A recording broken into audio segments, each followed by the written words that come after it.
صباح الخير سيمون. صباح النور اختي. كي داير؟ بخير، جمعه الحمد لله، مباركه. الله يبارك فيك اختي، الله يحفظك. قلتي لي خطأتي في الثمن في شي قياسات ديال الفوطه. ديال الحمام الكبيره.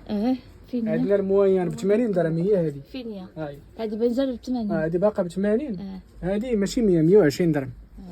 لحقاش عبار كبير. انا قلت 100 درهم البارح ياك. ولكن انا غلطت ملي جيت نقلب السلعه بشحال محسوبه عليا. خاصني نبيعها ب 120 درهم. حيتاش هذه ماشي ديال 100، ديال 120. اوكي. انا محسوبه عليا زايده في الثمن. ماشي مشكل. للتوضيح. للتوضيح. باش الناس ما يجوش يقول لك لا راه قلتي البارح 100. حيت الا كنتي اللي خرج قلت ثمن ومنين نجوا للواقع كنلقاو حاجه اخرى.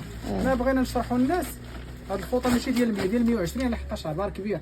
ديال 100 درهم ناقصه على شويه في العبار، ماشي هي اللي عندي. هي هاد الموضه هي هذه. وديال البحر راه باقا ب 140 درهم، 150 درنا 140. هي فيها اللوان بزاف، حاطين لها شروطين. البحر ديال البحر عوض 140 عوض 150 كتبقى لكم 140 درهم. ومرحبا بالجميع.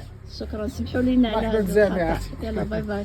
كما سمعتوا المتابعين ديالي الكرام، صححنا لكم الاثمنه ديال الفوطه. خطأنا في موديل واحد في الفوطه، حنا ذكرنا الثمن ديال 100 درهم وهو الثمن ديالو الحقيقي 120 درهم. استسمح مره اخرى باش ماشي تسمعوا ثمن وتجوا للمحل وتجبروا ثمن، للصدق والمصداقيه. بالنسبه للمحل راه كيتواجد في مدينه الدار البيضاء، حي الحساني، قيصريه الوداد، عند سيمو بال او سيمو مالك تقشر. فمرحبا بكم اينما كنتم والى اللقاء.